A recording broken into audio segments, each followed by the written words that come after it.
March 6th, 2025. A wave roars in the dead of night, and a young woman's voice is ripped from the world.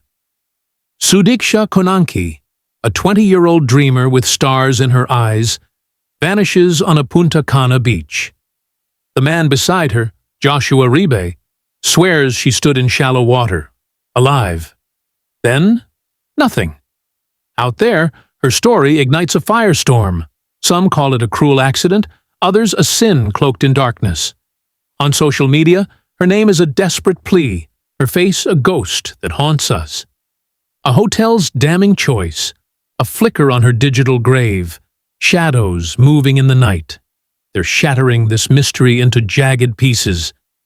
Did Sudiksha drown in a heartless sea? Or does a scream of truth wait in the sand? Tonight, we chase answers, and they'll tear your soul apart.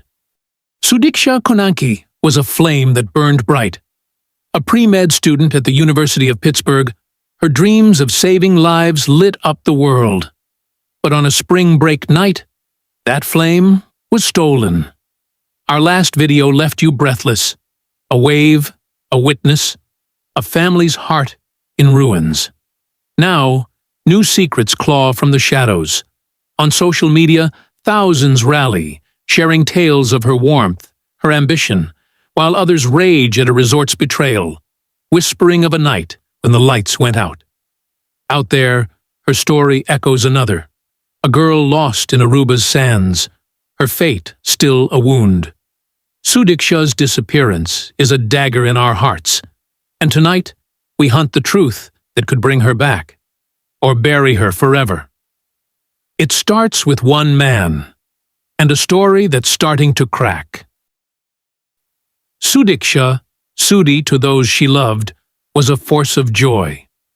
Raised in Chantilly, Virginia, by parents who poured their dreams into her, she blazed through Pitt's science halls, her future as a doctor shimmering ahead. On March 3rd, 2025, she landed in Punta Cana with 5 friends, chasing spring break magic at the Rio Republica Hotel. The nights pulsed with salsa, tequila, and laughter that danced across the sand. But on March 6th, that dance became a nightmare. At 3 a.m., cameras caught Sudiksha in a white cover-up, giggling with friends and 2 strangers, Joshua Riibe, 22, from Iowa, and another man. They tossed back shots, their steps wobbling, their voices thick. By 4:15 a.m., footage shows them weaving toward the beach, 7 silhouettes against the dark, 5 women, 2 men. At 4:55 a.m., 5 women and 1 man lurched back to the hotel. Sudiksha and Riibe stayed, swallowed by the night. Riibe told investigators a wave slammed them, dragging them deep. A former lifeguard, he claimed he battled the sea, hauling Sudiksha to shore. "She was in knee-deep water," he insisted. "I asked if she was okay." Then, choking on seawater, he collapsed on a lounge chair, waking to find her gone. Her sarong a lifeless relic. No blood, no fight. On social media, his words spark fury. Why no call for help? Why hours alone on that beach? Out there, some brand him a liar, others a broken witness to a tragedy. But one truth burns. Sudiksha never came back. Then, a hotel's confession cracks the case wide open. The Rio Republica was Sudiksha's sanctuary, until it betrayed her. On April 10th, 2025, the Konanki family's lawsuit forced a reckoning. The hotel settled, paying a secret sum for negligence during a power outage that night, leaving the beach a black void. Red flags screamed of deadly currents, yet no guards stood watch, no barriers stopped Sudiksha's group. Reports confirmed the hotel's apology was hollow. Their new patrols, rolled out days later, too late to save her. On social media, outrage boils. Did the hotel trade her life for profit? Out there, voices demand, where were the guards? Who let the lights die? The secrets don't end there. On April 25th, investigators uncovered new footage from nearby resorts, shadowy figures creeping across the beach at 4:30 a.m. that night. Who were they? Strangers? Staff? Or predators in the dark? The tapes are sealed, feeding whispers online of a cover-up. A guest, Delaney Sweeney, spoke out to News Nation, her voice shaking. "The waves were wild. No one warned us." Her words are a knife. Why was Sudiksha left to face that sea alone? But then, a flicker of life on her digital tomb. In April 2025, Sudiksha Konanki's Facebook page became a hallowed ground, a digital altar where grief and hope collide. On April 5th, her parents poured their shattered hearts into a letter, their words a raw wound. "Our Sudi is gone, but her light will shine forever." They vowed to fund a scholarship for pre-med students, a beacon to carry her dream of healing. Tributes flooded in, friends sobbing for her infectious laugh, classmates recalling her late-night study marathons, strangers swearing to keep her name alive. But on April 20th, a single post from a Pittsburgh student ignited a firestorm. Sudiksha's page, they claimed, flashed last active, a ghostly pulse in the digital void. On social media, the world held its breath. Could Sudiksha be out there, her fingers brushing a keyboard, her heart still beating? Or was it a cruel glitch, a hack, a phantom born of despair? Investigators were quick to douse the flames, insisting it was a technical error, a quirk of code in a platform prone to ghosts. But out there, true detectives in the digital shadows weren't convinced. On social media, theories spun wild. Some whispered of a survivor, Sudiksha hiding, waiting for rescue in a world that failed her. Others saw darker hands, a hacker toying with her family's pain, or worse, someone with secrets to taunt. One chilling post asked, "What if the account was accessed from Punta Cana? A trace left by someone who knows where she went?" No evidence backs these claims, yet the questions linger like fog. Why did her page stir at all? Who or what breathed life into that digital grave? The hope it sparked is a blade, cutting both ways, daring us to believe she's alive or torturing us with a lie. The Konankis, fueled by that flicker of hope, doubled down. On April 18th, they hired T.J. Ward, a private investigator whose pursuit of Natalie Holloway's truth made him a legend. Ward's voice is a razor, slicing through Joshua Riibe's story with merciless precision. 4 hours on that beach, Riibe," he thundered in a recent interview. "And you never called for help? You saw her in shallow water. Then what? Did you turn away? Or did you see something you're too scared to admit?" Ward's questions are a barrage, each one a spark in the dark. Why did you walk away at 8:55 a.m. alone, leaving her sarong like a tombstone? Were you too drunk to remember? Or is guilt sealing your lips? Who else was on that beach, Riibe?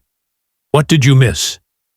He demands Riibe face a new interrogation, but Riibe, cleared by a judge on March 31st, cowers in Iowa's silence, his shadow stretching long. On social media, his name is poison. Some brand him a second Joran van der Sloot, Holloway's killer, though no proof ties him to a crime. Yet Ward's questions echo, relentless. What did Riibe see? Who watched Sudiksha vanish? And why does the truth feel like it's screaming to be free? But Sudiksha's tragedy isn't alone. Other ghosts stalk these shores, and their screams are deafening. Punta Cana's beaches are a paradise stained with blood. In January 2025, 4 European tourists drowned off Arena Gorda, their bodies coughed up by the sea in days, unlike Sudiksha Konanki, who vanished into the night's embrace. but it's the ghosts of 2019 that whisper the loudest, their stories echoing Sudiksha's fate. That year, at least 11 Americans fell at resorts, their lives snuffed out in rooms meant for joy.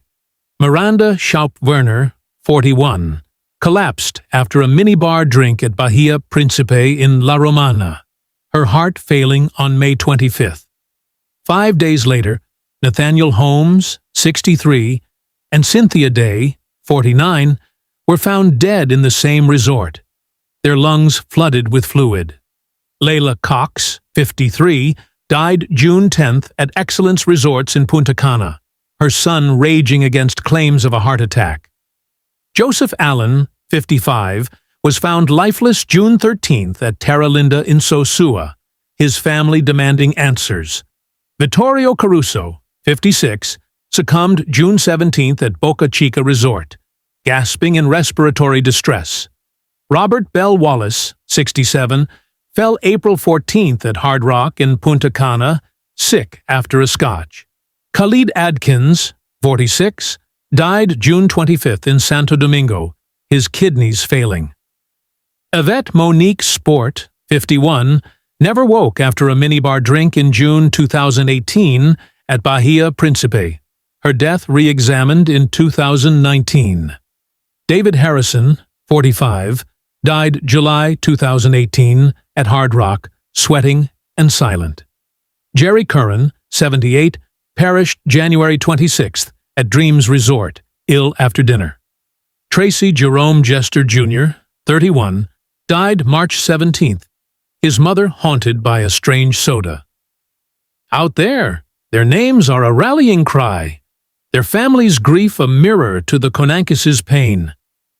Out there, whispers of tainted drinks, ignored warnings, and resort negligence swirl, though FBI tests found no poison in 3 cases, only natural causes, heart attacks, lung failure, cruel twists of fate, yet the questions burn.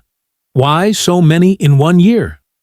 Are these resorts cursed, or hiding a darker truth? Natalie Holloway's 2005 loss in Riibe cuts deeper. A girl stolen, a witness doubted, a case unsolved. Sudiksha's story is their shadow, her fate a scream in the same haunted winds. Why do these tragedies repeat? What festers beneath the sand? Subarayudu and Sridevi Konanki drown in grief. Their daughter, the girl who'd dream of curing pain, who'd light up their world, is a shadow they chase. Their lawsuit's victory is ashes. Their pain is a scream. Out there, their fight unites thousands, some demanding every frame of footage, others praying for a miracle. The police slog on, drones buzzing over empty waves, but answers slip like water through their hands. Did Sudiksha drown, as her parents fear? Or did a darker hand steal her from that beach? And still, the questions rage, questions no one can escape. Sudiksha Konanki was a vow, a daughter who carried her parents' hopes, a friend whose warmth burned eternal, a healer whose dreams were stolen. Her spirit thrives, tales of her science, triumphs, midnight laughs, and heart that held the world. Her parents' scholarship is a lifeline, but their grief is a wound that bleeds. The truth of March 6th is a beast, clawing for air. Why did Rio Republica turn a blind eye to those waves?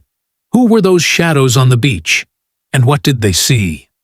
Why did Riibe wait, silent as dawn broke? And who or what kept Sudiksha from her family's arms? These questions are knives, and they demand blood from a hotel, a witness, a world that failed her. What stole Sudiksha's light? A wave? A lie? A secret locked in those tapes? Share your truth below, and subscribe to hunt every shard of this shattering mystery. If more answers rise, we'll be here, fighting for Sudiksha. For now, keep her fire burning.